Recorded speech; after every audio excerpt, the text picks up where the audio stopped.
السلام علیکم۔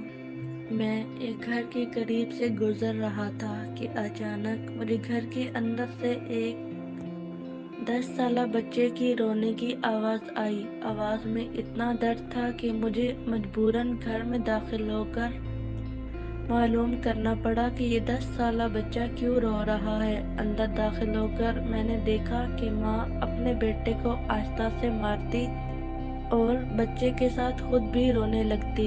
میں نے آگے ہو کر پوچھا، بہن کیوں بچے کو مار رہی ہو جبکہ خود بھی روتی ہو؟ اس نے جواب دیا کہ بھائی، آپ کو تو معلوم ہے کہ اس کے والد اللہ کو پیارے ہو گئے ہیں اور ہم بہت غریب بھی ہیں۔ میں لوگوں کے گھروں میں مزدوری کرتی ہوں اور اس کی پڑھائی کا مشکل سے خرچ اٹھاتی ہوں۔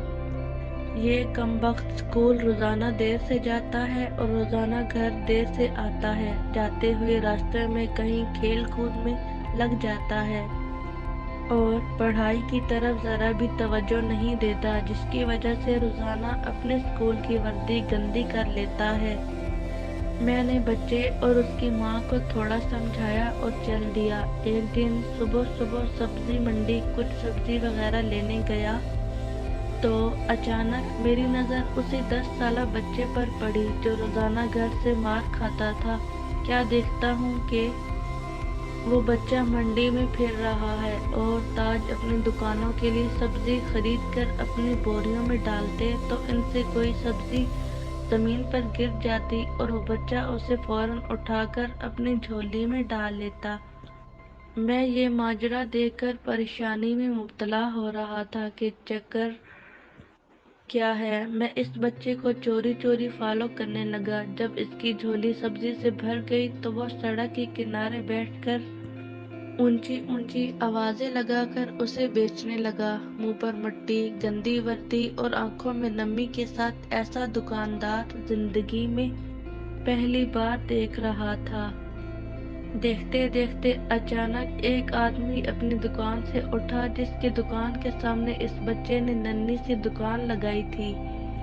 اس شخص نے آتے ہی ایک زوردار پاؤں مار کر اس ننھی سی دکان کو ایک ہی جھٹکے میں ساری سڑک پر پھیلا دیا اور بازو سے پکڑ کر اس بچے کو بھی اٹھا کر دھکا دے دیا۔ ننھا دکاندار آنکھوں میں آنسو لیے دوبارہ اپنی سبزی کو اکٹھا کرنے لگا اور تھوڑی دیر بعد اپنی سبزی کسی دوسری دکان کے سامنے ڈرتے ڈرتے لگا لی۔ بھلا اس شخص کا جس کی دکان کے سامنے اب اس نے اپنی ننھی دکان لگائی، اس شخص نے اس بچے کو کچھ نہیں کہا۔ تھوڑی سی سبزی تھی، جلدی فروخت ہو گئی اور وہ بچہ اٹھا اور بازار میں ایک کپڑے والی دکان میں داخل ہوا اور دکاندار کو وہ پیسے دے کر دکان میں پڑا اپنا اسکول بیگ اٹھایا اور بنا کچھ کہے اسکول کی جانب چل دیا۔ میں بھی اس کے پیچھے پیچھے چل رہا تھا۔ جب وہ بچہ اسکول گیا تو دیر ہو چکی تھی، جس پر اس کے استاد نے ڈنڈے سے اسے خوب مارا۔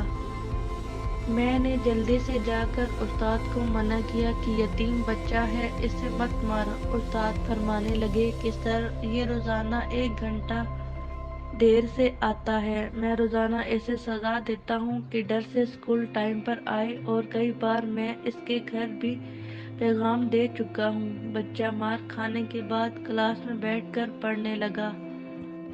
میں نے اس کے استاد کا موبائل نمبر لیا اور گھر کی طرف چل دیا۔ گھر جا کر معلوم ہوا کہ میں جو سبزی لینے گیا تھا وہ تو بھول ہی گیا ہوں۔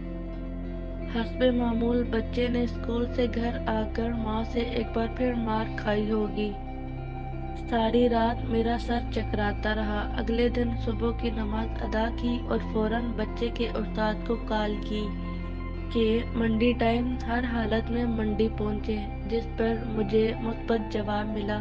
سورج نکلا اور بچے کا اسکول جانے کا وقت ہوا اور بچہ گھر سے سیدھا منڈی اپنی ننھی دکان کا بندوبست کرنے نکلا۔ میں نے اس کے گھر جا کر اس کی والدہ کو کہا کہ بہن، میرے ساتھ چلو، میں تمہیں بتاتا ہوں کہ آپ کا بیٹا اسکول کیوں دیر سے جاتا ہے۔ وہ فوراً میرے ساتھ منہ میں یہ کہتے ہوئے چل پڑی کہ آج اس لڑکی کی میرے ہاتھوں خیر نہیں، چھوڑوں گی نہیں اسے آج۔